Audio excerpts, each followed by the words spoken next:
Mtazamaji, hapa tumefika, ni kibanda cha asali naona hapa, na kuna asali.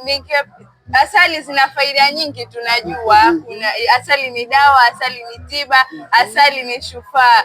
Ningependa kumuuliza hapa kiongozi wetu ama ni guide wetu, vipi, tupe habari kidogo kuhusu asali hii. Asante sana. Kwanza moja kwa moja nijitambulishe, alafu nikutambulishe banda hili. Mimi naitwa Amina Hassan Madeleka, ni mfugaji na mchakataji na muuzaji wa mazao ya nyuki kama unavyoona asali. Lakini hili banda sio banda la asali, hili linaitwa banda la Pasi Trust. Sawa Hapo baadaye utaona, nitakuelekeza huduma inayotolewa na Pasi. Huduma zinazotolewa na Pasi ndio kama unavyoniona mimi hapa. Mpaka kufika hapa nadhani unaona bidhaa ziko vizuri, nimepaki vizuri, ni kwa sababu ya hawa Pasi Trust. Wanaweza kunifund na nikaweza kufuga nyuki vizuri, nikachakata vizuri, nikapaki vizuri kama unavyoziona bidhaa hizi. Lakini sasa twende kwenye swala kabisa la asali, kwa sababu nilikuwa nataka kutoa ufafanuzi utambue hapa tuko banda gani. Sawa Hizi nyuki, hii asali inatokana na nyuki. Nikisema nyuki nadhani mnawatambua. Ndio. Lakini hawa nyuki, kuna design ya nyuki, sio nyuki tu kusema basi kuna nyuki wakubwa na nyuki wadogo. Nikizungumzia nyuki wadogo sio kwamba watoto, na asali yake nadhani unaiona iko tofauti na asali zingine. Huyu ni nyuki mdogo, hawa ni nyuki wakubwa. Nyuki wakubwa wale ndio wazoea, wanafanya nini? Hawatafuni, naomba nikusahihishe, wanadunga. Kwa sababu nyuki hana meno, kwa hiyo wanadunga.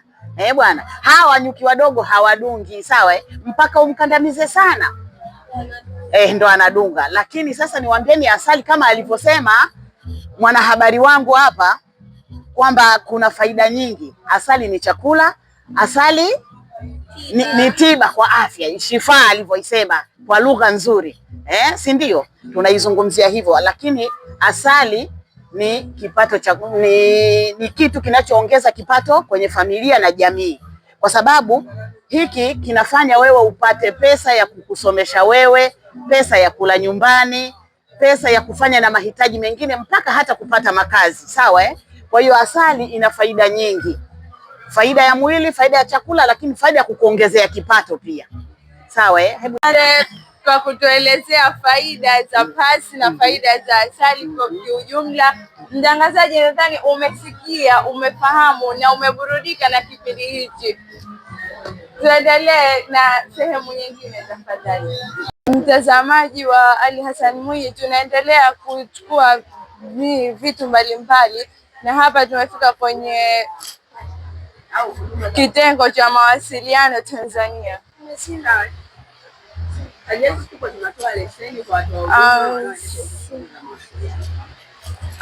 Samahani, ningependa kukuuliza, hapa mnajishughulisha na nini? Sisi hapa ni wasimamizi wa sekta ya mawasiliano. Tunasimamia kwa kutoa leseni na kutoa kanuni na taratibu za kuendesha hizo huduma za mawasiliano ya simu na internet, pamoja na huduma za kiposta na usafirishaji wa vifurushi na fedha. Sawa.